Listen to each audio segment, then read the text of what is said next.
I am Cassandra Littlejohn, the regional chair for North Fulton. I like to say we are Fulton County Democrats, but we're the voice in North Fulton region. I'd like to thank you all for joining us tonight for our 2026 Primary Candidate Forum, Series 1. We're glad to have all of our elected officials participating, our candidates, and our engaged community members here tonight. Your participation reflects a shared commitment to strong leadership and informed electorate, which is extremely important to electing Democrats. This forum is an important opportunity for voters to hear directly from those seeking to serve and for candidates to share their vision, priorities, and plans for our community. We encourage a respectful and thoughtful exchange that helps voters make a confident decision in the upcoming primary. I would like to thank again all of our those who are present tonight. Your voice and your contribution, your commitment to the future of our community, and the thoughtful decisions that you will make will help us to elect Democrats this November. Now, let me introduce our co-moderators for tonight's event. Erica Barnes Ford. She is the candidates coach and of Southern Solutions and Strategies, LLC, and serves as president of the North Fulton NAACP.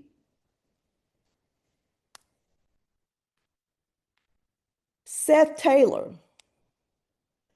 Seth is a pension actuary, a political data analyst, and grassroots Democratic organizer. And they are also part of the team that helped put tonight's event together. So would you please welcome Erica Barnes Ford. Well, thank you, Madam Chair. Good evening, everyone. My name is Dr. Erica Barnes Ford, and I have the honor of serving as a moderator for tonight's Democratic Candidate Forum. Tonight is about information, access, and empowerment, ensuring that every voter has the opportunity to hear directly from the individual seeking to serve our communities. This is a serious time in our elections, and it is more important than ever that we engage this process thoughtfully, responsibly, and with a clear understanding of what is at stake. With that said, allow me to congratulate and to thank each of you who've decided to place your hats in your respective races. We all know what a commitment this is for you and your families. And as a collective, we appreciate your willingness to serve.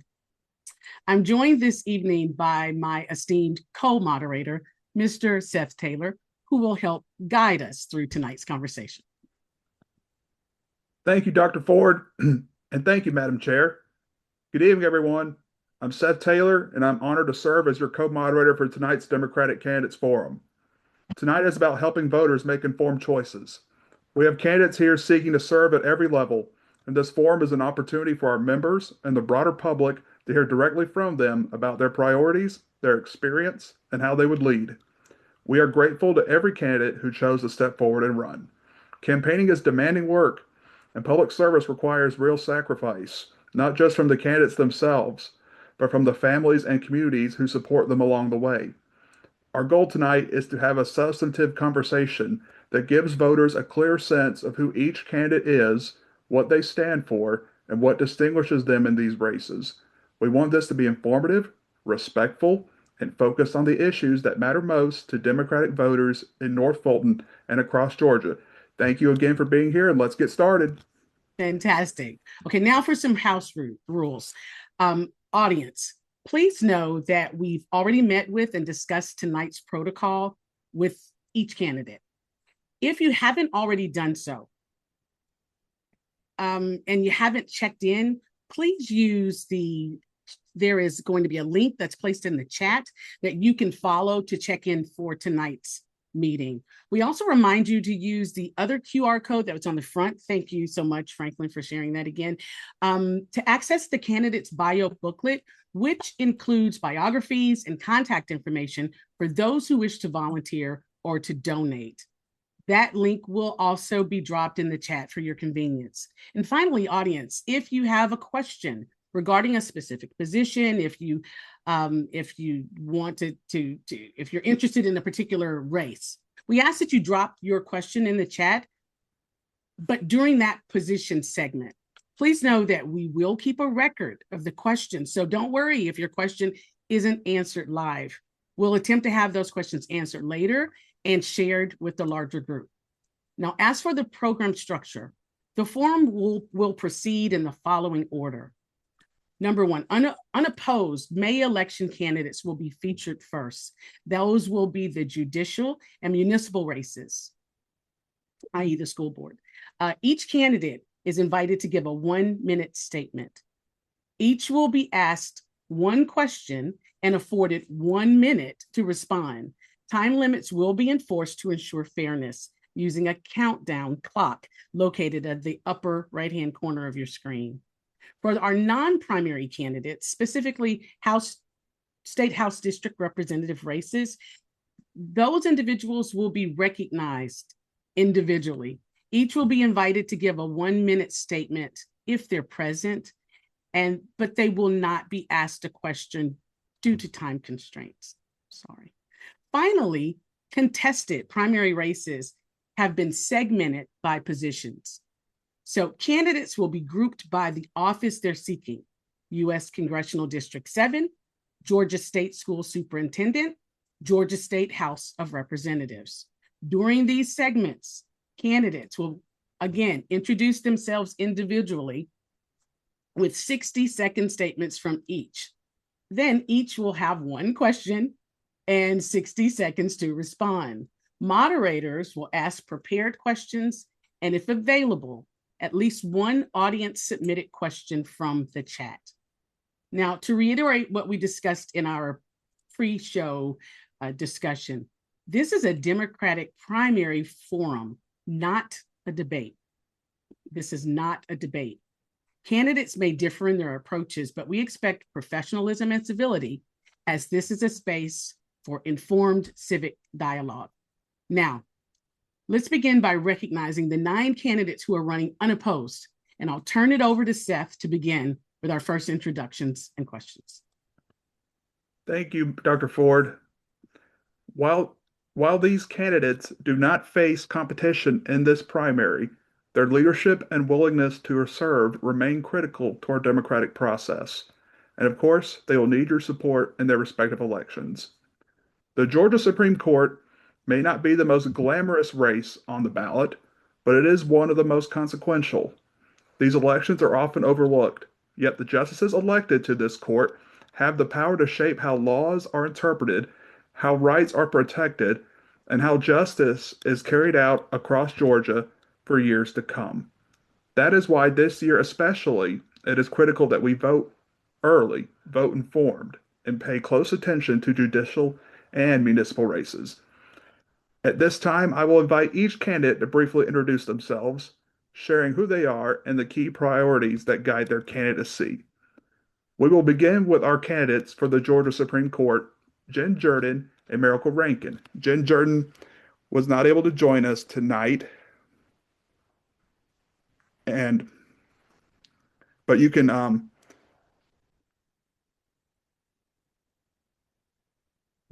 follow her information on the links provided.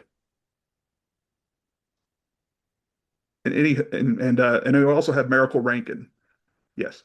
The Georgia Supreme Court is the state's highest legal authority, responsible for interpreting the Constitution, resolving complex legal disputes, and setting precedents that shape laws, rights, and justice across Georgia for generations.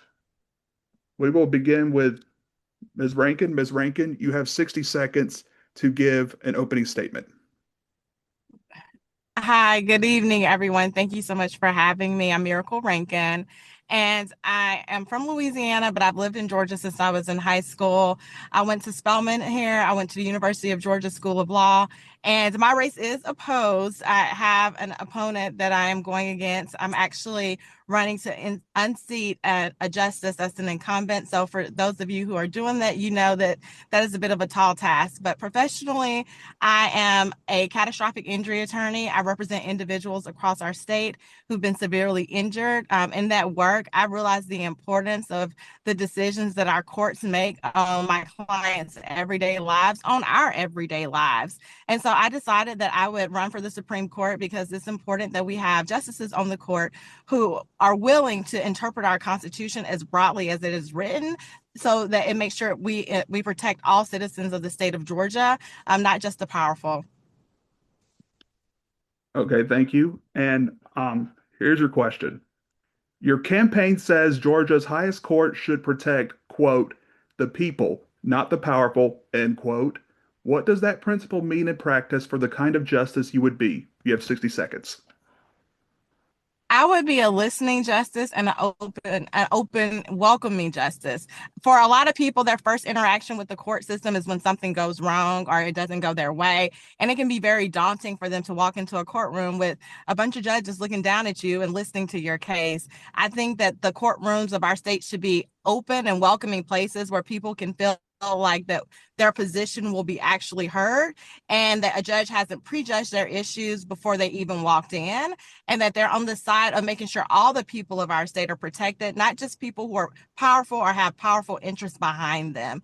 So that looks like someone who allows people to come in, argue their cases, and fairly applies the law to the facts of the case and the Constitution of Georgia. So that's what I would do in order to make sure that the court is for the people of our state, not just those with power and influence. Thank you, Ms. Rankin.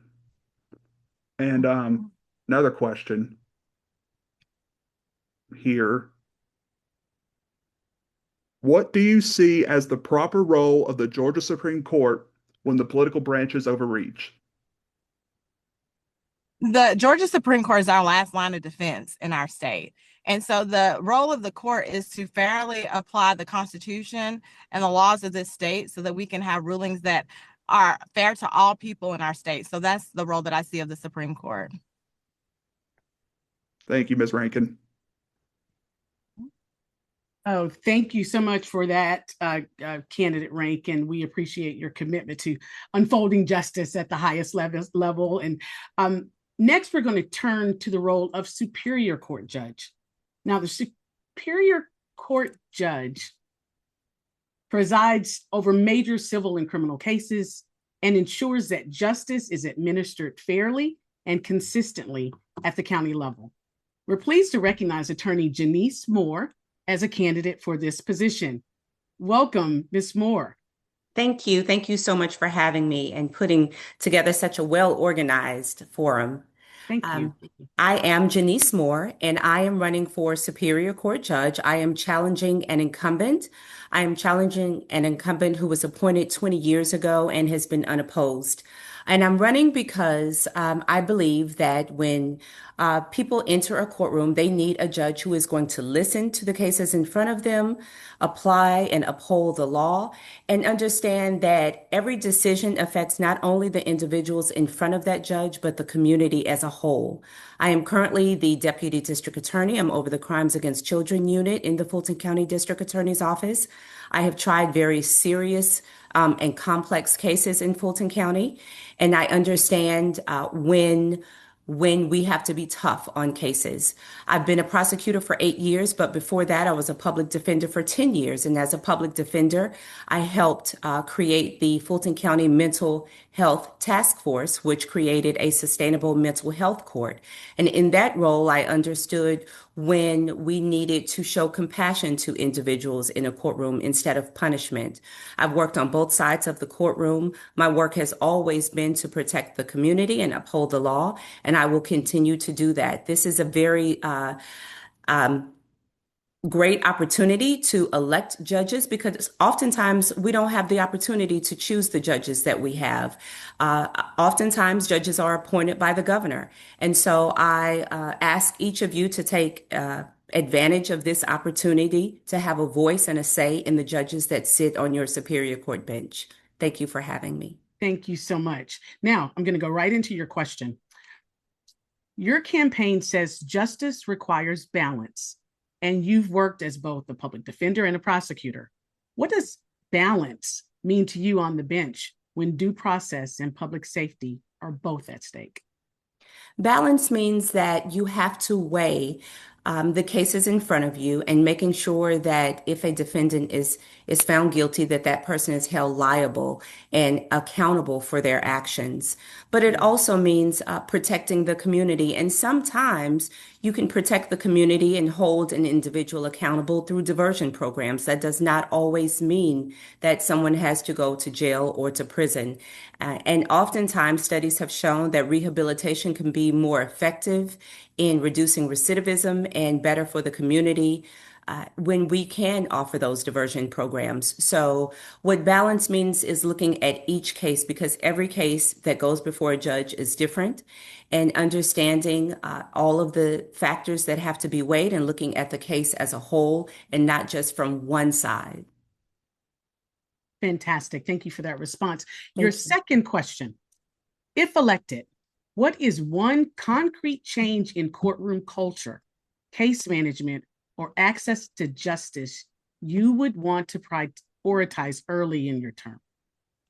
The one of the main things that I would want to do is to make sure that cases are heard and moved through the court as quickly as possible. Fulton County has a huge caseload, and some of that is unavoidable. Some of that is because it's the second largest county in the southeastern region. So naturally, we have a large number of cases.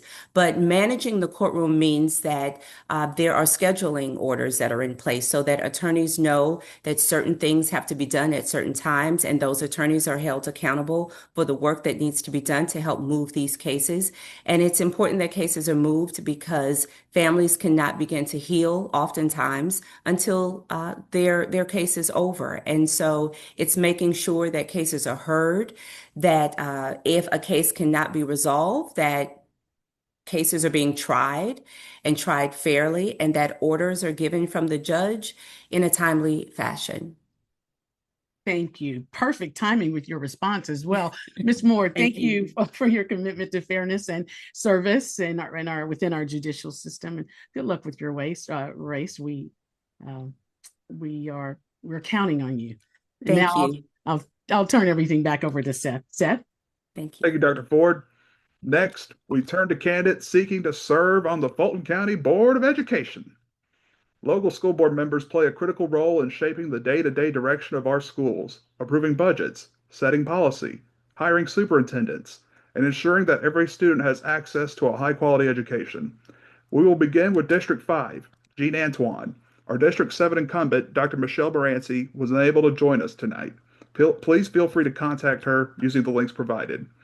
Again, each candidate will have 1 minute. Mr. Antoine, you may go ahead with your opening statement. Hello, everyone. My name is Jean Antoine. I am seeking election for Fulton County School Board District 5. Like the judges that are or the soon-to-be judges that are seeking election, I too am facing an incumbent, so it is an uphill battle, but we can do this together. We moved to Johns Creek for the schools 5 years ago, and now we have 3 students at every level, high school, middle, and elementary. It's super important for me to continue to grow and excel, get our students to excel in our schools in Fulton County and make sure that they are protected. I wasn't the best student in middle school, but in 7th grade, that changed when I met my teacher for social studies, Mr. Anthony Warren. He was the first teacher that really helped me feel seen and helped me feel smart. And I want that experience for all of our students across Fulton County. Our teachers are so great at what they do, and innovation from any organization really starts from the bottom up, not a top-down approach. So I want to make sure that I can empower our teachers to grow in the board. I just heard the music there. All right. Thank you, Mr. Antoine. Here's your question. What is your view on efforts to remove books from school libraries, and where do you draw the line between legitimate parent input and censorship? Yeah, that's a great question. I think that there's never been a time where lack of education or pulling away information has been the right move. It's always the right thing to ensure that our kids have access. Now, I think we want to be smart about how we do that. We don't want to open the floodgates, for elementary kids, school kids for inappropriate material. But I think it's absolutely appropriate to make sure that our kids have access to information. And then the second part of the question was louder voices. I think that there's times where sometimes passions override. And I think that at the end of the day, we have to channel that passion and try to find common ground so that we can focus on the kids. At the end of the day, we're all on the same team. Everybody here, everybody, whether you're Republican or Democrat, wants to see our kids excel and wants a better opportunity for our kids than what we had. So I think that it's important that we not only validate, listen, and find ways that we can channel that passion in a positive direction. Thank you, Mr. Antoine. We appreciate your response. Now I will turn over to Dr. Ford. Okay. Now, thank you, Dr. Antoine. We appreciate your comments. Now we're going to transition to candidates for the unopposed primaries. The following 5 are unopposed candidates for Georgia House districts. We'd like to recognize them by name and encourage support for their fall campaigns. If you're able, please contact them to volunteer, contribute, and help however you can. Their leadership and willingness to serve remains essential. We want to continue to emphasize that. First, we'll begin with House District 47, featuring Lindsay DeFranco. Hi, everyone. I'm Lindsay DeFranco. I grew up in Alpharetta, and I'm running for State House in District 47. Republican Jan Jones held this seat for 24 years, and now that chapter is closed, and we are going to write the next one together. For 2 decades, I've helped people cut through the noise and understand what's actually happening in the world around them by starting an independent media company and a media literacy nonprofit. I've testified at the Capitol. I know how the game is played, and I am not going to play it at the expense of the people I represent. I'm going to fight for schools that are fully funded, healthcare that doesn't bankrupt families, a women's right to make their own healthcare decisions, voting rights that protect every Georgian's voice, and a government that is transparent, accountable, honest, and honest with the people it serves. The people of this district work hard every day, and your government should work just as hard as you do. You can find me at lindsay4ga.com. It's spelled Lindsay with an AY, and we're having a launch party this weekend. You can find info on my Instagram at lindsay4ga. Thank you. Thank you. Fantastic. Seth? Well, we'll go on with the next House District 48 with Adam Cleveland. Cleveland, yes. Hey, thanks, y'all. I'm Adam Cleveland, the only Democrat running for State House District 48 against the incumbent Scott Hilton. I'm Atlanta-born and graduated from North Springs High and got my bachelor's in biology and my law degrees from the University of Georgia. That education gives me a pretty big advantage over most Republicans, like my opponent, when it comes to understanding legal nuance or our Constitution, science, medicine, and objective reality. I chair my bar section, and I drafted, testified for, and got bills passed on behalf of my section colleagues in 2016, 17, 18, and 2020, and then returned to the Capitol again in 2025 to defeat a problematic Republican bill that they were championing. Mine is one of our 5 Tier 1 seats, which means we must win my race if we're going to have a shot at our goal of 11 seats in November to flip the State House. That's what I got into this for, and that's what Georgia deserves. A legislature with the backbone to stand up for Georgia's independence and increase the rights, freedoms, and opportunities of its people. Thank you all for the support. Oh, and thank you. Thank you for coming out tonight. Thank you for sharing that information. And I hope everyone take heed to what Mr. Cleveland just shared. It is crucial that we help him. Oh, okay. All right. So thank you again for your comments, Adam Cleveland. We're next going to feature House District 49, Teresa Lynn. Ms. Lynn.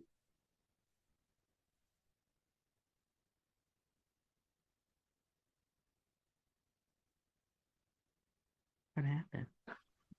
Oh, hi, everyone. Okay. I'm Teresa Lynn. Yeah, thank you. Thank you for having me. I am a Georgia native. I'm a Berry College graduate. I am a mom of 2 girls, age 15 and 21. I am a community organizer with a proven track record.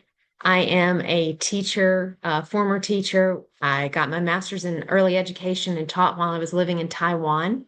And I am running for my daughter's futures. I spent 13 years living in Taipei, Taiwan.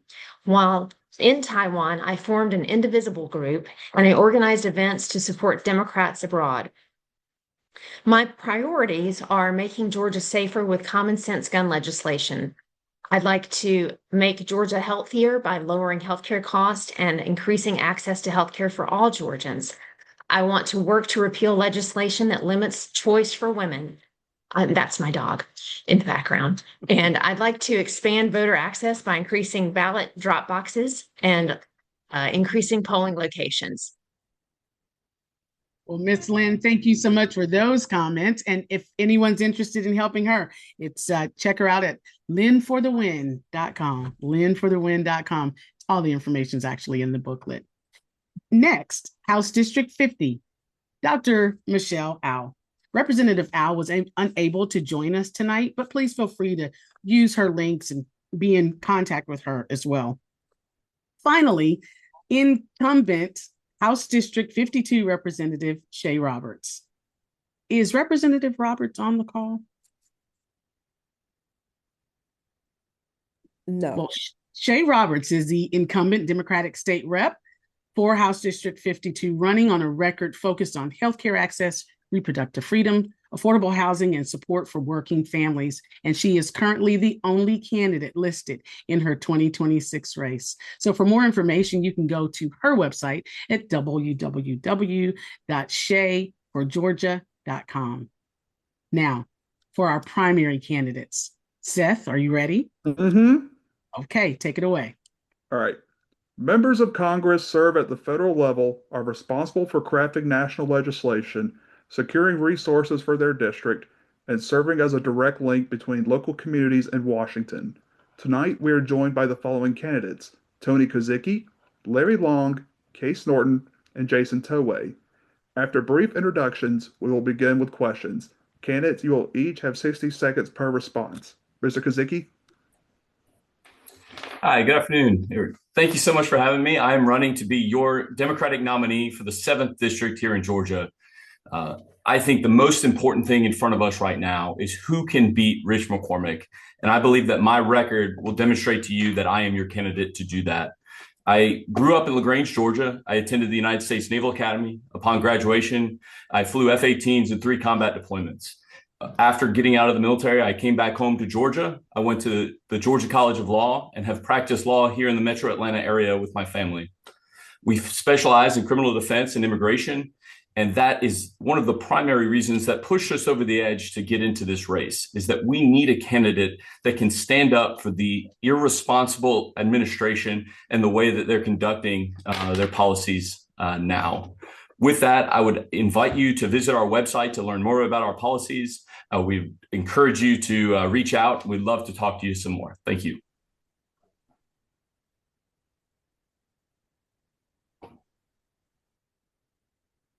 Hey. Mr. Long, if you would be so kind as to give us your opening statement. Okay, well, thank you for holding this forum and inviting me, and thank for everybody that's in on the call. I grew up as the son of a truck driver, so we moved around a lot. So I have 21 years with the federal government at the Environmental Protection Agency. I'm running as a moderate Democrat, that I'm fiscally responsible and socially liberal. So I wanted to take this opportunity to give you a little bit more about what I'm doing. And I have a campaign kickoff rally on March the 28th at 2 p.m.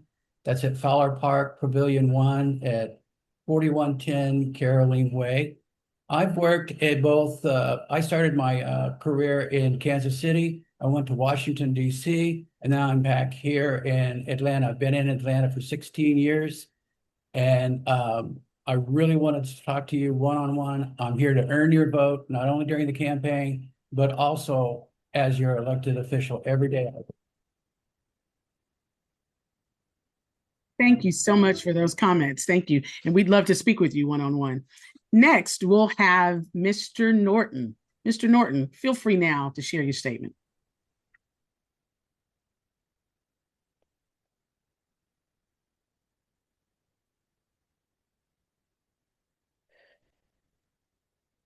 I'm sorry, Mr. Norton, I'm sorry, but you are on mute. Yes, sir. My apologies. Thank you for having me. Apologies for starting that over. Thank you all for having me. I appreciate your time. My name is Case Norton. I am running for Congress to make the case for working families in Georgia's 7th Congressional District. I am a union working class father of 2 navigating today's economy. I've lived firsthand the impact of bad policy in the nearly 20 years that I've been working in the film industry. From unpredictable tariff rates that decimated my sales business to healthcare costs pushing work overseas and inadvertently losing healthcare because of a lack of hours working on union sets, and also chasing the dream of becoming a homeowner. I have many dogs in this fight, and I'm looking to take that fight directly to Washington on behalf of Georgia 7th. Thank you for having me. And thank you for being here. And finally, Mr. Towe. Mr. Towe, if you would grace us with your statement, please begin. Hello all, and thank you for all coming. My name is Jason Towe, and I'm glad to be here. I was born and raised in Cobb County, Georgia, a graduate of Kennesaw Mountain High School. And throughout my career, I've been focused on one thing, and that's been serving others. Through my studies at the University of Michigan, Harvard School of Public Health, and sustainability at Stanford, I have created a career that has been rooted in working for the people. My work at the EPA focused on rooting out fraud, waste, and abuse in the federal government. My career as a Board of Overseers member has looked at managing one of the world's largest nonprofit. And as I run to serve you, I'm looking about how I can actually be here for the people and actually be a congressional member that listens to the constituents and comes through with policies and plans that work best for Georgians around.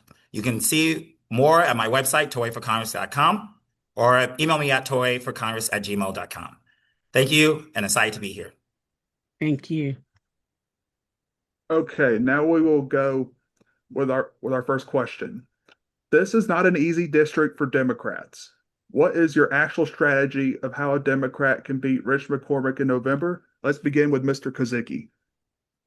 I think that's a fantastic question. I think it's a central one for us here today. I am a candidate that has deep experience in the federal government, working in the military and the immigration system. I am have a career that has been built in federal and public office, and I believe I have the best reputation to go forward in front of him. One of the central points here is on the current administration's look at immigration.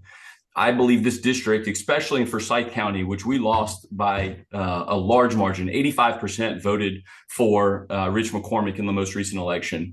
Those, the large tech population that are non-US born citizens had been duped by this administration, and the idea that this immigration push was going to go after or illegal immigration. It was a black or white issue. And I think they are ready to switch. I think that is one issue, but many that we can show to this district of why the Democratic Party is the best party for them.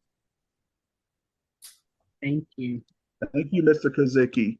Mr. Long, same question. With my time with the federal government, I worked as a federal share neutral, which is a mediator. And you learn how to get people to come together to have win-win solutions. With McCormick has alienated most of his constituents. So I think what I'm going to have to do is reach over and get a lot of the independents. And so we really need to get that point across. That's why I am a moderate, but I also have a lot of experience with rulemaking and writing legislation, which I will start immediately. I have several draft legislation bills that I want to introduce once I get into Congress. Thank you so much for that response, Mr. Long. I'm going to pivot over now and ask Mr. Norton and Mr. Towe a pretty similar question, but different in this regard. Gentlemen, what do you think is Rich McCormick's most political vulnerability? And how would you make that case to voters who are not already with us? Who would you like to go to first? Either of you. Jason, you can take this if you'd like, sir. Would you like me to repeat the question? No, I'm good. Okay. I'm ready to go. So one of the biggest things is Rich McCormick, honestly, is a sellout. It doesn't take much to go on his record to see how he has sold out his constituents, his family, his party, really anyone when he can get ahead.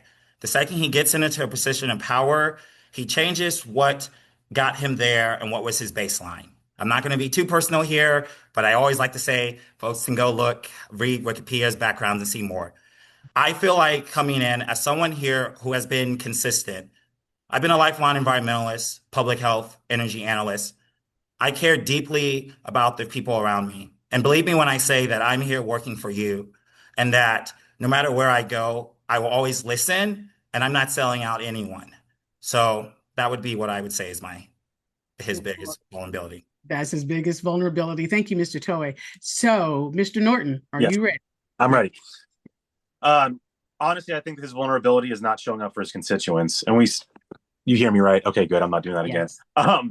It's just not, he hasn't had an in-person town hall in 13 months. And he had a virtual one last month where that was one of the biggest questions. And he said, oh, well, they're thinking of having one in May, as if 15 months in between in-person town halls is somehow acceptable for a congressperson making $174,000 a year. It's unacceptable. One of the things that I want to do is make sure that people have the ability to come see us wherever we are. Once we win this, there's 6 counties, whether partial or full in Georgia 7th.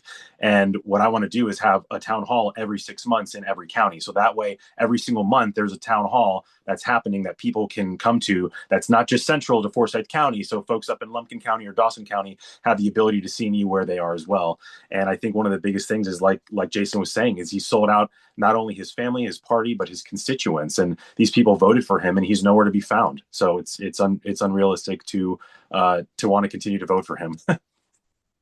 Thank you so much for that response. So Seth is going to bring one of the questions from the chat. Seth, are you ready? Yes. Here is your question for all 4 candidates. What are your thoughts about funding for Israel? I would start with Mr. Kozicki. You have 60 seconds. The first and most important thing here is that our external military funding needs to be focused, not just as it relates to Israel, but wholesale across the board on returning money to the American people. One of our main priorities right now is affordability. There is a crisis that's going on with the American people, and this applies to Israel and across the board, that we need to be focusing government resources on the United States and our middle working class families. We need to return the huge amounts of aid that we are spending abroad into the United States to interject into our economy so that we can lift up the middle class and return them to the proper standing that they've been. My experience in the military has taught me that there are real dangers out there. I do not want any vulnerable man, woman, or child to be unprotected. I know the dangers that exist. I am not for abandoning any of our allies, but my priority, day one, is the American people and the people here in Georgia. And that's where I stand on funding externally, including with Israel, is that we need to redirect that funding to Georgia. Thank you, Mr. Kozicki. Mr. Toye? Hi.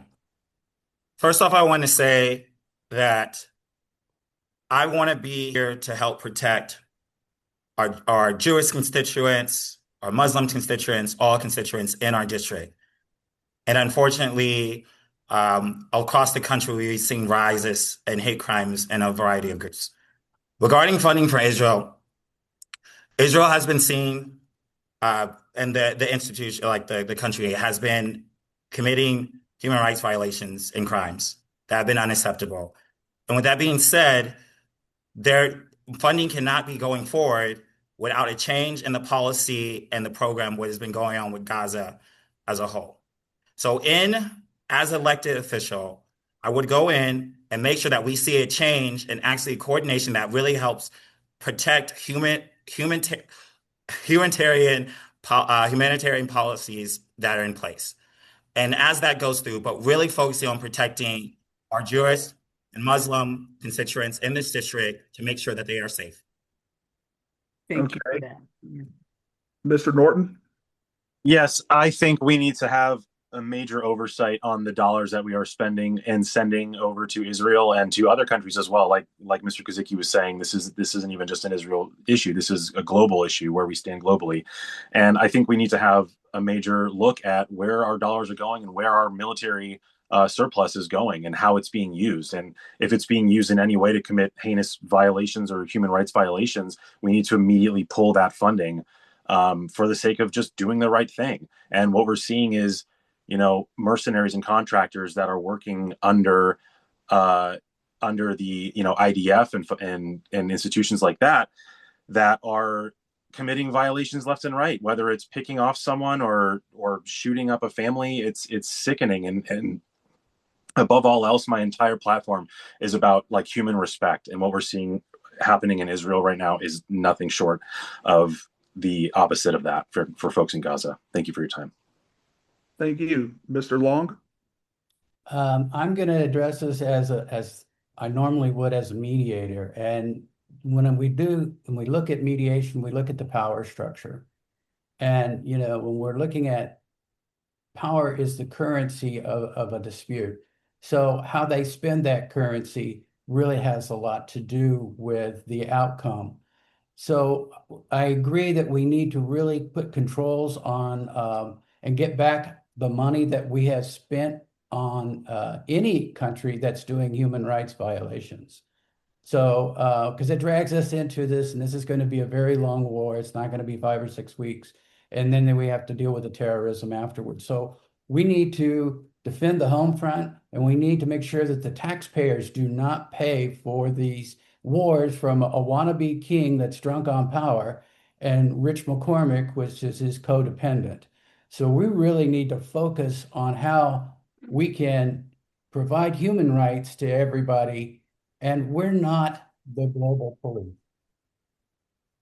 Mr. Long, you said a mouthful with the wannabe king, right? Okay, well, thank you so much, guys, for your comments. Thank you to our congressional candidates for the thoughtful responses. And again, this is a critical race with national implications, and we appreciate your willingness to serve. We especially appreciate the viewers and hope that you have a better feel for these particular candidates.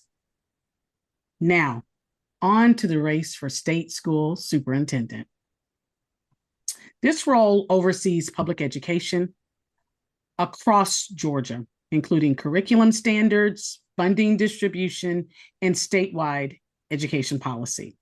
We're joined tonight by Dr. Anton Anthony, Dr. Lydia Powell, and Mr. Otha Thornton. Welcome, candidates. Hello. Yes, well, you all know the drill by now. You have 60 seconds to share your pitch, and let's begin with Dr. Anthony. First of all, I want to say whoever did this flip book, they did an amazing job because that picture looks better than me in person. So hello, everyone. My name is Dr. Anton Anthony, and I am currently the proud superintendent of Hancock County Public Schools and also your candidate for state school superintendent. I have supported the state of Georgia in public schools throughout my career. I've been a teacher, an assistant principal, a district office employee in DeKalb County, human resource manager, and now as a superintendent. I have watched Georgia Department of Education, as well as the Governor's Office of Student Achievement, label schools as failures without offering the real supports. And so that's why I'm running, to offer real supports, because I believe that every student is different, every school is different, and every district is different. My name is Dr. Anton Anthony. I would love to earn your vote tonight.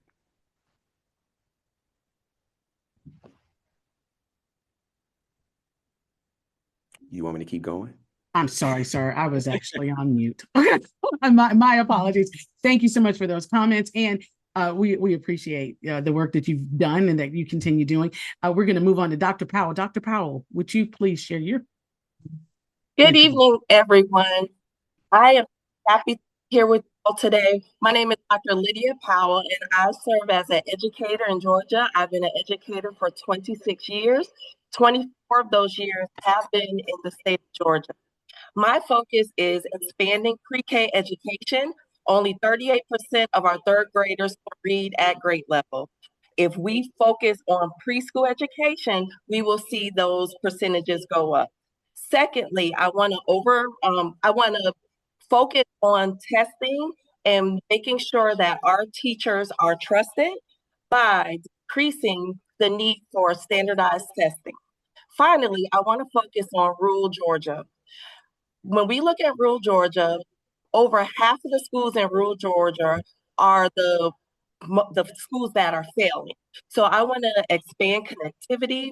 I want to focus on increasing the AP access and advanced coursework access. And thank you so much for your time. Thank you so much for following the rules. We know you're a teacher, okay? So thank you so much for that response. Now, Mr. Thornton, if you're on the call, please feel free. Let's hear your 60-second pitch. Hello, I'm Otha Thornton. Glad to be here tonight. I'm an 8th generation Georgian. I am an educator also, primarily post-secondary, but I also have worked all the way down in classrooms here in Georgia. Currently working, teaching special education kids soft skills to transition into the workforce. I am the 53rd National PTA President. I serve there, serving all 50 states and U.S. Military bases and kids. Here in Georgia, I'm very active down at the Capitol, doing the work that people are talking about doing.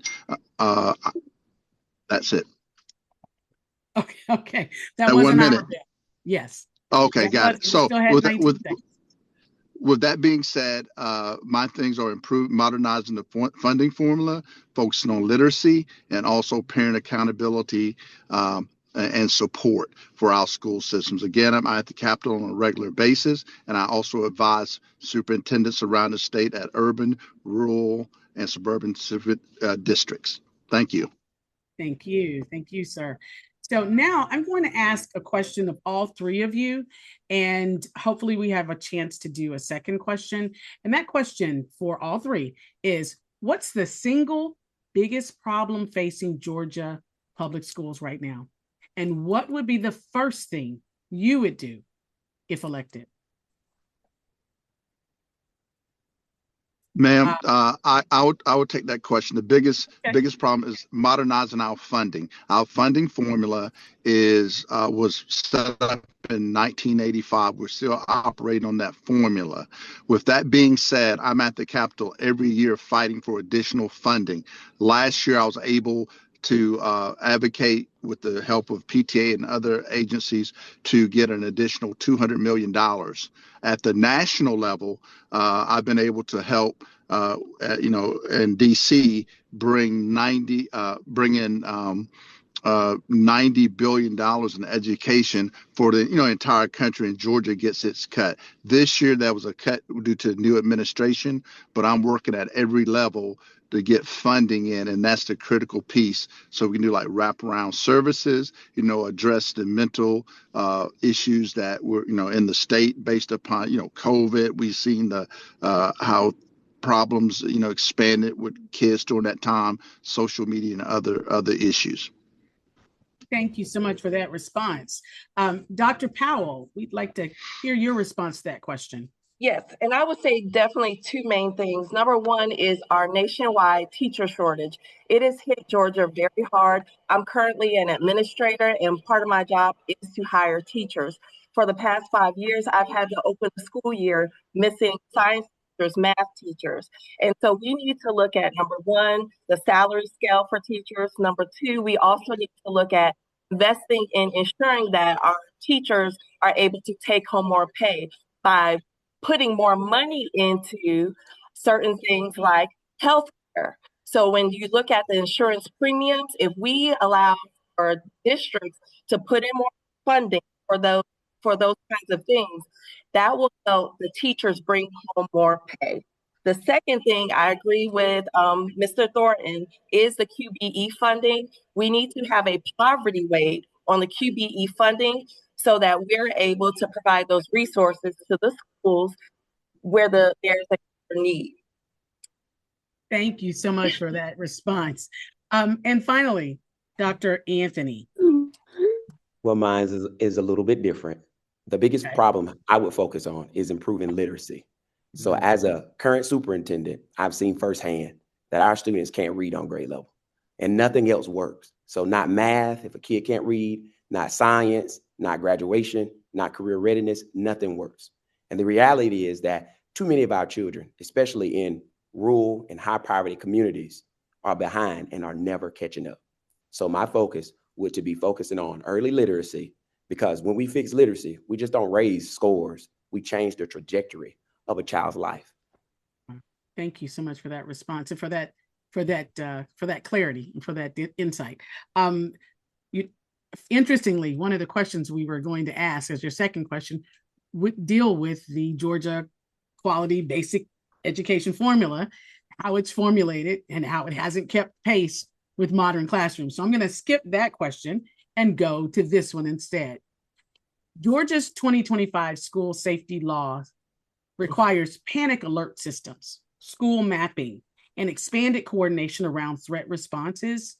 Which of those changes do you think matters most? And where do you think Georgia falls short on school violence prevention? Okay, I'm going to take that first. Yes, ma'am. I'm currently an administrator that is over school safety in the building, and I think all of those are important. However, we need to focus on culture and climate in the schools. As you see, a panic alert and a weapons detection would not stop the issue that happened in DeKalb County when Jada West passed away at the hands of a fight at a bus stop. So we need to make sure we have bullying protocols. We need to make sure we have no place for hate type of events in our school. We need to educate our students. We need to make sure that culture and climate is where it should be. The bullying protocols, they need to come down from the state, and the different school districts can add to it, but we need to have a minimum for bullying protocols. So for me, it's about culture and climate, and all of these items that they're requesting schools to have, they need to make sure the money is in the budget to give those schools that money as well to make sure they're compliant with these items. Okay, thank you so much. That was a fantastic response. And lastly, I can answer for my part. From being down to Capitol, I'm working with the Senate. We got a study that's going to taking place between now and December, and one of the things I talked about was parent accountability and support. And what we mean by that is, again, education begins in the home, and we're looking at getting input and feedback. I was endorsed by the Georgia Federation of Teachers and Educators First, and the common thing I hear is that parent accountability piece. So we're going to do a study and come back with a bill to try to, work with that parental engagement piece that really makes a difference. And I'll stop right there because it's a lot to talk about in that area. Well, I'm feeling inspired by all of your responses and the direction that either of you would take the state. So thank you again for your commitment to the future of educating our children in Georgia, for education as a whole. We appreciate you all stepping up to run. I didn't go yet. Oh, I'm so sorry, sir. My focus would be on mental health, strengthening mental health support. As a current superintendent, I can tell you that safety concerns didn't start with metal detectors. It starts with unmet mental health issues. Our kids are going through more things than they've ever faced before in their life with social media, different things of that nature. So we have to invest in mental health counselors. We have to actually include in the QBE for those wraparound supports and MTSS supports, because that's what starts everything, unmet mental health issues. So that's what I'll do to strengthen. Thank you so that for that, Dr. Anthony. It would be wonderful if all of you could work together moving forward in this particular role, because all of you have fantastic ideas. So once again, thank you. Yeah, look into that. I'm all about collaboration anyway, before I get fussed at. Okay. So now we're going to move on. Thank you guys again for running for state school superintendent. We wish you the best of luck. There's a question, one more question from the chat. I don't know if we actually have time for that, but okay, if you want to read it. Yes. What are your thoughts on mandated high stakes testing, and should it mostly be norm referenced or criterion referenced? Who are you going to ask that of? Okay.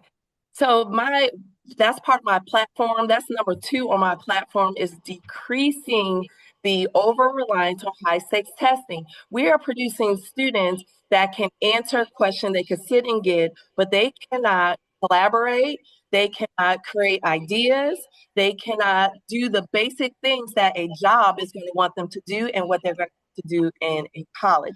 So I would definitely say criterion reference, but we need to decrease the amount of testing. I say the 3rd grade test, a 8th grade test, and an 11th grade test. And it gives some time so that we can remediate or accelerate our kids. But a random every year test or these end of course tests that don't really amount to anything, we're just over testing our kids, in addition to the fact that in school districts, you have additional tests so that we can see how you're going to do on the state test.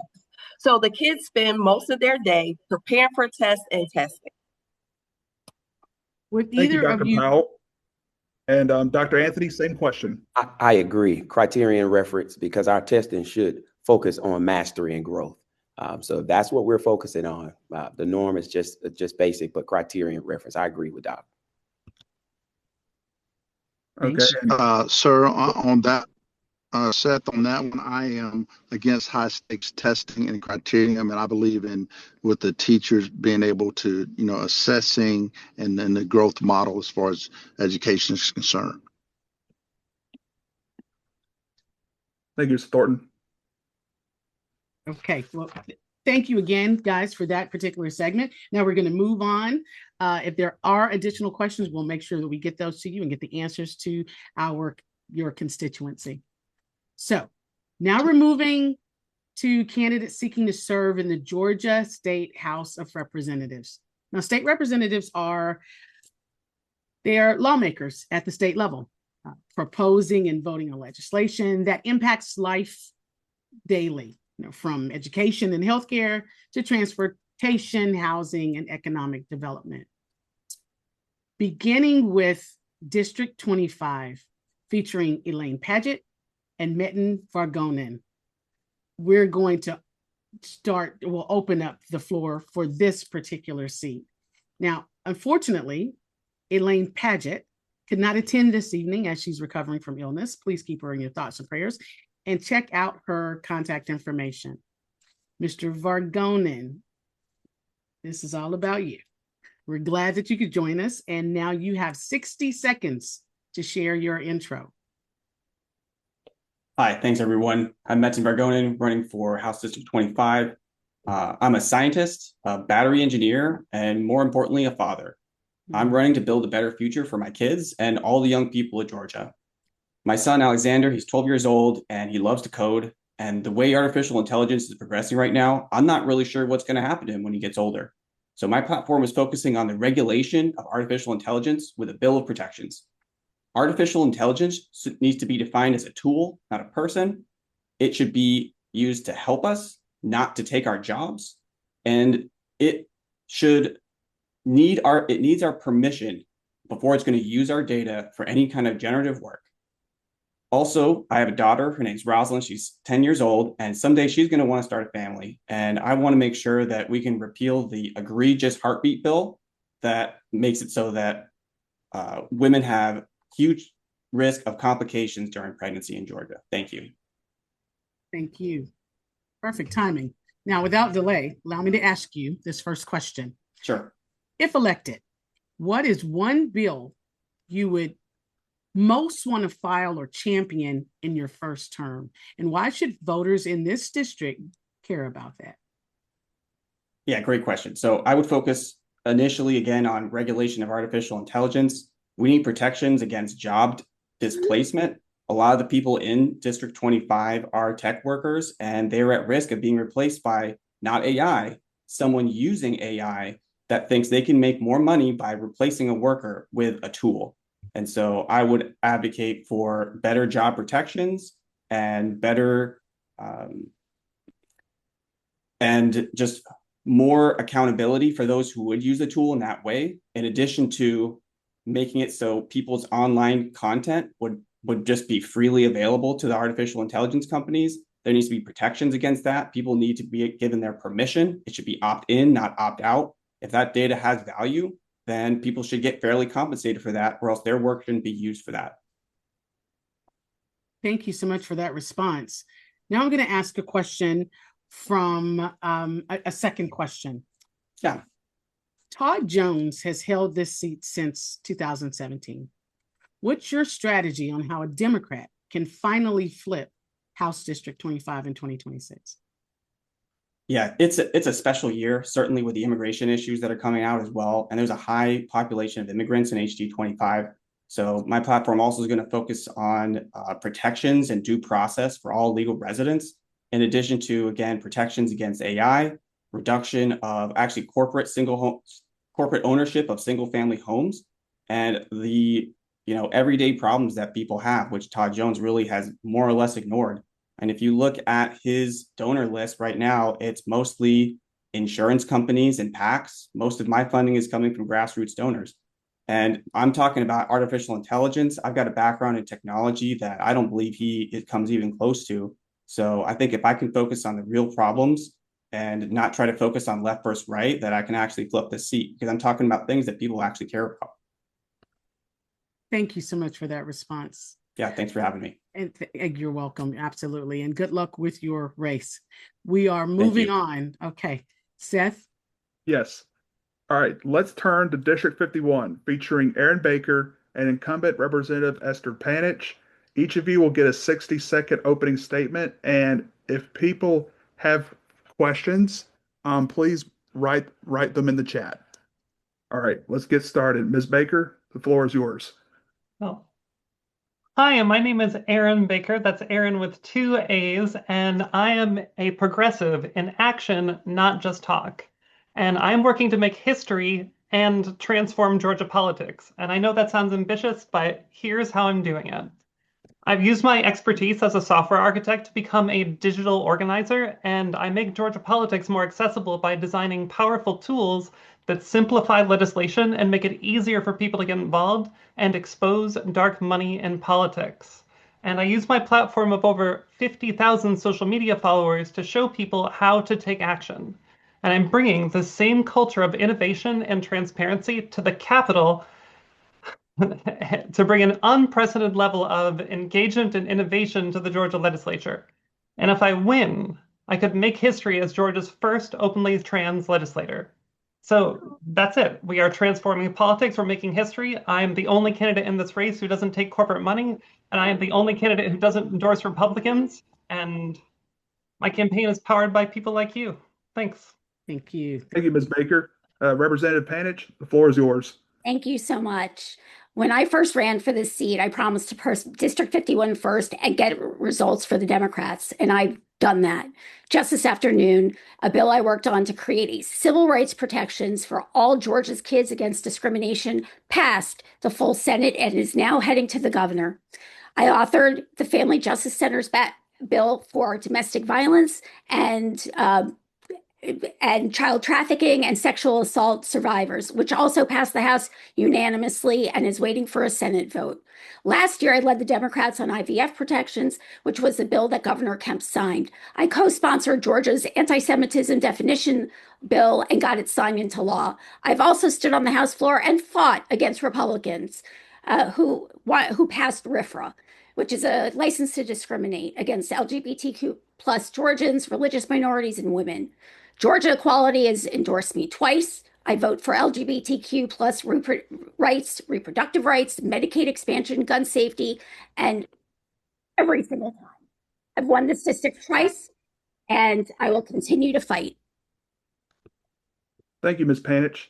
Representative Panich. Now, here's a question for both candidates. Both of you talk about fighting for vulnerable people, but from somewhat different angles. What does that commitment look like in concrete legislative terms, not just campaign language. The floor is yours, Ms. Baker. You have 60 seconds. So I think when we're talking about fighting for people, it's really important that we are representing the people of Georgia. So in my campaign, we're not taking money from corporations, and the reason we're doing that is because it's so important to get money out of politics. I encourage other candidates to not take from corporations as well. And so that we can have a government that actually represents people. And we can do that by introducing policies that actually benefit working people. So we're talking about safe and affordable housing. We're talking about making sure that all workers have access to a living wage. And I have 2 kids, so I want to make sure that our schools are fully funded, just like we've heard from the superintendents. We need to change our funding formulas, and we need to make sure that our teachers are being paid fairly. And so really it's about standing up for real progressive values. Thank you, Ms. Baker. Representative Panich? Thank you. Well, I have never actually worked for a corporation. I'm self-employed and I make my own money. In terms of what the priorities are or how I've stood up, literally all of the legislative accomplishments I just talked about in my 60 seconds reflect standing up for all Georgians, especially those who have been discriminated against. I'm the only Jewish member of the legislature of all 256. I take that responsibility seriously to protect not only Jewish rights, but rights of all minorities. I passed a Title VI bill, civil rights bill today. I'm very proud of that. I passed an anti-Semitism definition bill. I'm very proud of that, given that we are in terrible times of enhanced anti-Semitism. So, and I've won this swing district twice with the widest Democratic margin in HD 51 because I have the trust of the entire community. I don't just talk about protecting democratic values or our people. I've done it. Thank you, Representative Panich. And we will go to our next question. There are a lot of battleground issues playing out in 2026. Which is the most important fight you want to champion and why? I'll start with Ms. Baker.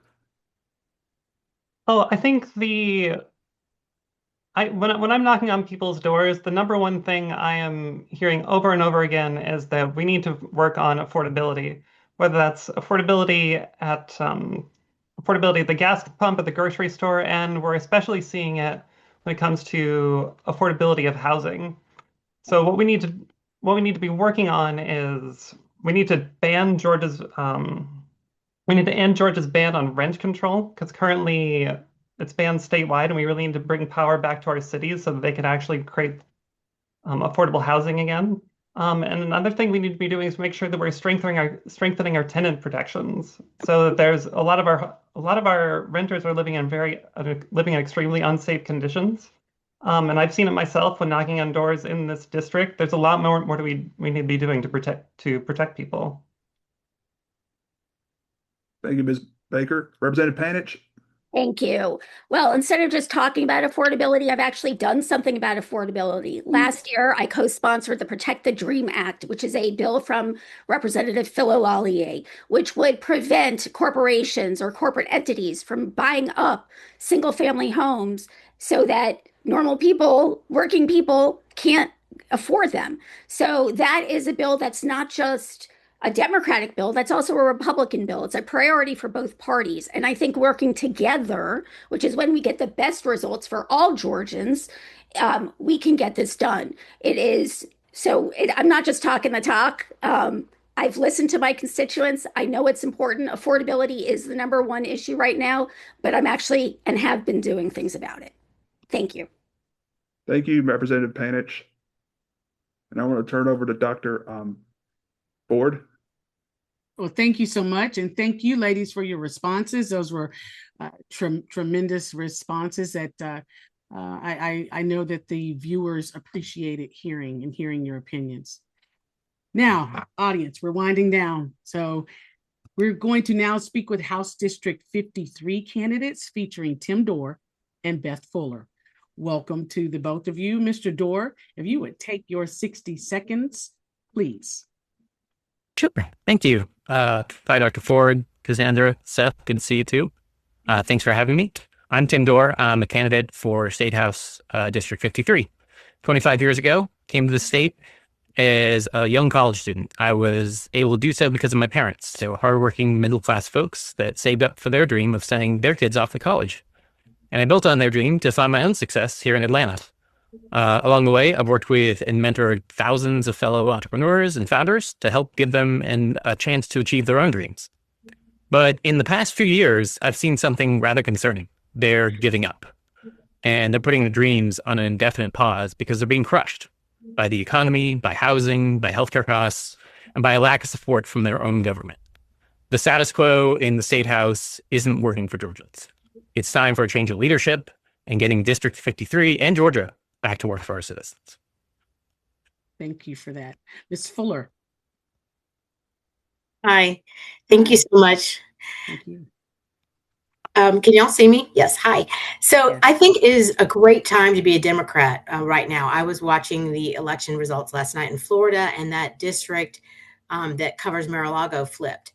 So I think it is a fantastic time for us, and I want to capitalize just on the discontent that people have and the need for change that people have.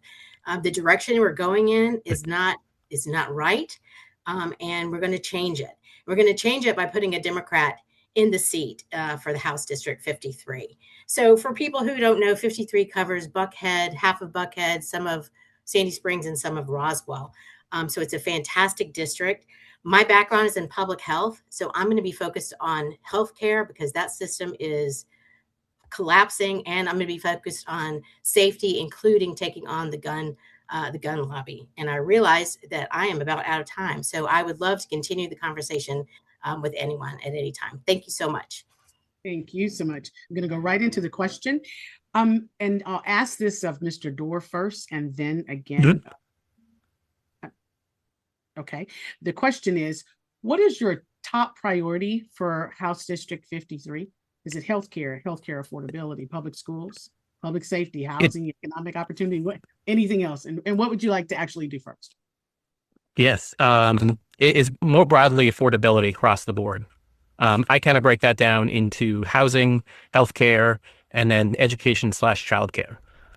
Looking at all three of those, it's really critical to approach these things because they're the core of where a lot of this affordability is born from.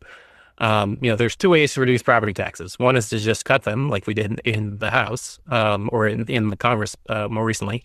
But really, the better way to do it is to make housing more affordable. If I can afford to buy a house here, then I can afford to pay property taxes here. But if they're doing what they did down the road just from me, like they built some crazy $6 million house that nobody wants and nobody's paying for, that's not working for us. When I was looking for healthcare myself on the marketplace last year, I was looking at prices that were 2 to 3 times what they were the prior year. It's insane that people are just giving up on healthcare as an option even. And then childcare, we need to be looking at what they're doing in New York with 2K, 3K, where it's paying itself back in terms of what we're getting out of it. Thank you. Thank you so much for that comprehensive response. Mrs. Fuller, sorry. Would you like for me to repeat the question? And I will just for your convenience. What is your top priority for HD 53? Healthcare affordability, public schools, public safety, housing, or economic opportunities, and what would you actually do first? That was the question. Yeah, as I mentioned, I have a doctorate in public health, so I really see community health as vital, and there's so many things that fall into that. I would expand Medicaid. I would vote to expand Medicaid. I would take on the gun lobby, and there's a pediatric safe storage bill that should be passed. We had a tragic incident in Sandy Springs recently where a toddler found a loaded gun on a bed and died. So there are things that we can do to protect children that we're not doing. And right now the legislature don't have the courage to take the votes. And the votes that they are taking are not reflective of the district. So my commitment would be to vote in a way that's consistent with the district's values. Thank you so much for that response. And now we're going to ask another question of the two of you. This question has come from the chat. What are your views on improving public transportation within our your district and Georgia at large? I can go first on that one. Okay. The things I look at are our current seat holder, Deborah Silcox, is the chair of MARTOC, the MARTA Oversight Committee in the House. And it's her job to make sure MARTA is doing all it can to, be effective and make use of the funds allocated to it. But then you look at programs like More MARTA that was passed over a decade ago, and they've had maybe 2 programs, I think, out of the 16 are just now approaching completion. And where's Deborah been on making sure that those things were overseen and actually implemented? She's nowhere to be found. And I think that's just indicative of like how the leadership in this particular district has failed us repeatedly. There are options. There are ways we could be making our transportation a lot better.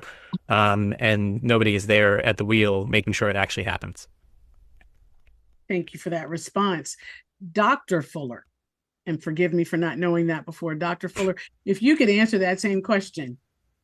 Well, I think, as Democrats, we agree on a lot. And so Tim and I are very aligned on that issue. I feel like MARTA, I lived in New York for a long time, and the public transportation system just enabled such a high standard of living, and we have a lot to work on here in Georgia to increase the public transportation, not only just the subway, but the bus routes. There are very few bus routes in the district at all, and those need to be, increased.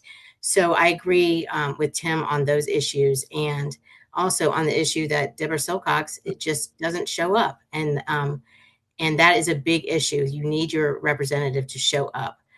And take the hard votes and to take a leadership role, not a role of following the Republican leadership, but an independent leader who knows the studies and uses evidence to make decisions, not political considerations, but evidence and science to make communities stronger. Fantastic. Thank you so much for those comments. I obviously, for those of us who are for those of us who have degrees as researchers, I caught that last plug. So we need to deal with data research, et cetera, et cetera. So thank you so much for that comment, and good luck to the both of you on your race. Thank you. Thank you. All right. And finally, District 54, featuring incumbent Representative Betsy Holland, who coincidentally happens to be my state representative, and Derek Tuff. And each candidate will get a 60-second opening statement. And I'd like to start off with you, Representative Holland. The floor is yours. Thank you so much, Seth. And thank you, everybody who organized this forum. This has been fantastic. I'm Betsy Holland. I have been serving as the state representative for District 54 since 2019. So the first time we had midterms during a Donald Trump presidency. And my values now are core the same way they were back then. I want Georgia to be the best possible place for families to live and work. That means supporting K-12 education and higher education, working to promote accessibility for healthcare, and that includes mental health care, really fighting for gun safety reforms, which has been a theme the entire time that I've been in office, and then working to make sure that we have workforce development and job opportunities for the people living across the state. I've taken lots of years of corporate leadership. I am now in nonprofit leadership. I live with my family and have for a long time in Atlanta with my husband, my son, and our rescue dog, who is named after Ruth Bader Ginsburg. But like I said, my honor to serve this district. All right. All right. Now we go to Mr. Tuff. Mr. Tuff, you have 60 seconds to give your opening statement, sir. My name is Derek Tuff, and I'm president of Disability Resource Advisors and a board member of the Fulton County Commission on Disability Affairs. I'm running for the Georgia House because too many barriers block Georgians from living well. from education to healthcare and disability services. We see that too many of the policies and systems in place aren't working for the people. When we break down those barriers and improve our systems, we empower Georgians to build strong lives, and we create a state where all of us can live proud. Folks, I'm on a mission to make our community, our people, Georgia, the strongest it can be, and I want you to join me. Thank you, Mr. Tuff. And before we ask our first question, if any participants have any questions, please put them in the chat. That once again, if any participants have any questions, please put them in the chat. All right, here we go. First question. How should Democrats in a district like HD 54 talk about reproductive freedom, public safety, and public education in a way that is both principled and persuasive in November? Representative Holland, you have 60 seconds. Well, I've got a lot of experience talking about all of those things. That was education, public safety. What was the third one? The third one was, well, I said reproductive freedom, public safety, public education. Got it.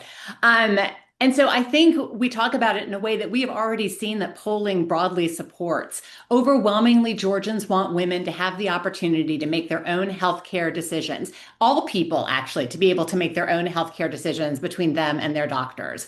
I think we have more students living in the Buckhead area that attend Atlanta public schools than attend private schools. I think it's a misunderstanding that people have about the importance of public schools in our district. And I've been a huge champion of public safety for our areas in Atlanta and Sandy Springs, and also about making sure that we bring about laws that do what they can to protect both law enforcement and citizens when it comes to interactions between the police and people in the district, to make sure it's community building, not just punitive. Thank you, Representative Holland. Now, Mr. Tuff, do you need me to repeat the question?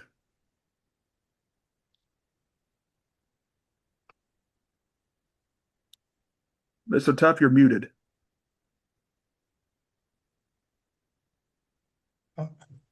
Reproductive freedom, abortion. Abortion isn't a problem. Abortion is a solution to a woman's situation. Government can't even begin to address situations that women go through because government has no place in women's lives. So we can't address the situation. We can't regulate solutions. That's my position on abortion. Public safety. It's not about increasing police. It's not about making sure that we assert our power. It's about investing for prevention. So many people commit crimes. So many people do things that they regret because they aren't supported to make better decisions. If we put money into supporting them to make better decisions from the beginning, we can avoid a lot of public safety issues. Public education. I grew up in a public school. I went to the Georgia Academy for the Blind. I saw firsthand how funding can affect students. And if we put more funding and to help students get the education and resources that they need, then we can empower them to build stronger lives in the future. So that's where I am. Thank you, Mr. Tuff. And to close us out, we will take one final question from the chat. And there's no chat questions, so here's the final question. What is your top priority for HD 54 in 2026? And what would you actually do first in the legislature to move it forward? I'll start with you, Representative Holland. It's a great question. And I have found myself in a place that I wasn't necessarily seeking during my years of service. And that's thinking a lot about access to higher education and what that means for workforce development and job opportunities in Georgia. So because I sit on the higher ed committee, we spend a lot of time trying to make sure that we have equal access across the state for higher ed through both our university system and technical colleges. This year in the House, we passed the first ever needs-based scholarship for the state. Georgia is only one of 2 states that does not have needs-based scholarships right now. So doing what we can to increase that opportunity for our students, and then to make sure we're pulling what levers we can to get students access to the fields where we desperately need workforce, like nurses, engineers, programmers, are all areas where we have a deficit in Georgia, making sure that we're getting folks into those fields and filling those gaps for us in the state. Thank you, Representative Holland. Mr. Tuff?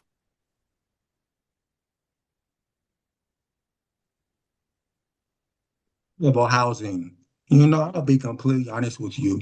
We can create policies to improve workforce development. We can get rid of AI and make sure that people have opportunities for employment. But I think the most important thing is affordable housing. If you have a job but can't afford to live, well, what's really the point of that job? So one of the things I really want to do is make sure that affordable housing is available. Right now, we look at affordable housing as policy, but affordable housing really isn't policy. Affordable housing is a basic need that we all should have. And if we switch our perspective from policy investment to a basic need that should be guaranteed, we can really empower so many more people to live a better life. Thank you, Mr. Tuff, and thank you, Representative Holland and Mr. Tuff. Thank you for so much for showing up tonight. Absolutely. This has been a fantastic and very impressive group of people that we've heard from tonight. If you will, let's give a warm round of applause to those who are in attendance, and also for those others who weren't able to join us. So if I can get some hand claps and some emojis, yeah, that's what I'm talking about. I think this was a fantastic conversation. Thank you again, all to you candidates across each of the races. Your willingness to lead and to serve is what strengthens our communities and our democracy. The conversation tonight reflects not just a slate of candidates, but the future direction of our community, of our state, of our shared values. And it requires participation. As we conclude tonight's forum, and I'm going to open the floor back for our chairwoman, remember that the decisions made in these roles have shaped our schools. They will shape our schools, our courts, our communities, and our future. So again, we are very grateful that you came tonight. This last page of the bio deck that we shared with you all actually has a couple of reminders. We want you guys to make sure you check your voter status. Do it tonight. These links are live links. Click on it. See, make sure you haven't been purged. Please note that the last day to register to vote is April 20th. If you are not registered, that's why you should be checking really your voter status every week. And that is the best way to make sure you're not purged. Early voting is going to begin April 27th. So remember that. Bring someone to the polls. Find out who needs a ride. Go as a group. Do what you need to do. But let's make sure that we go out and we early vote. Election day for the judicial and municipal races is May 19th. Most of you already know that, but if you don't, now you do. Put it on your calendars, make an alert, remind yourself to start voting on the 27th, and if nothing else, to go on the actual election day. I also want to remind you that this is the only day for the judicial and municipal races. So their elections are going to be determined May 19th, so please be present. The North Fulton Dems have a monthly meeting on the fourth Wednesday of every month. Please feel free to join. That's at 6:30. These are both virtual and in-person meetings, so you'll have to simply reach out in order to find out which one is happening on a particular month. For more information, I have the email and the website listed. North Fulton at fultondems.org or fultondems.org as the website.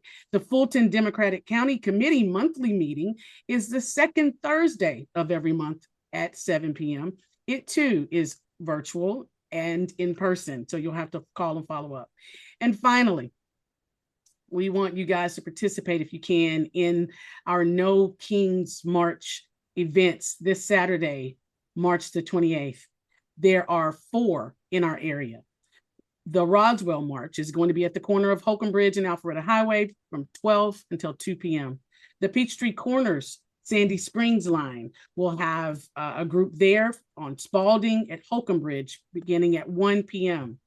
Johns Creek, they're meeting at McGinnis Ferry and Georgia Highway 141 or Peachtree Parkway from 2 until 4 p.m. And then finally, Sandy Springs, 1 Galambos Way, I think that's how you pronounce that. They're meeting in the south parking lot across from City Green from 2:30 p.m. until 4:30. Check out the mobilized link that's shared. register, participate, be a part of this process, and remember that we are literally all in this together. And if we don't step up collectively this time, I'm not really sure if we'll be having candidate forums like this moving forward if the other folks get their way. So at this moment, I'm going to turn everything back over to our wonderful regional chair, Cassandra Littlejohn. Well, wow, Erica, that's all I could say. What a treat to hear from so many outstanding candidates tonight. Thank you to all of our candidates for participating this evening and to our moderators for leading a thoughtful and engaging conversation. We also would like to thank each of you for taking your time to stay informed and involved, because strong communities are built by engaged voters. As we move closer to the primary, we encourage everyone to stay connected, do your research, and most importantly, make a plan to vote. Again, early voting begins April 27th, and we are encouraging everyone to please vote early, up and down the ballot. On behalf of the Fulton County Democrats and North Fulton Democrats, thank you again for joining us and have a great evening. And mark your calendars, April 22nd will be our Series 2 candidate forum. We look forward to seeing you there. Good night.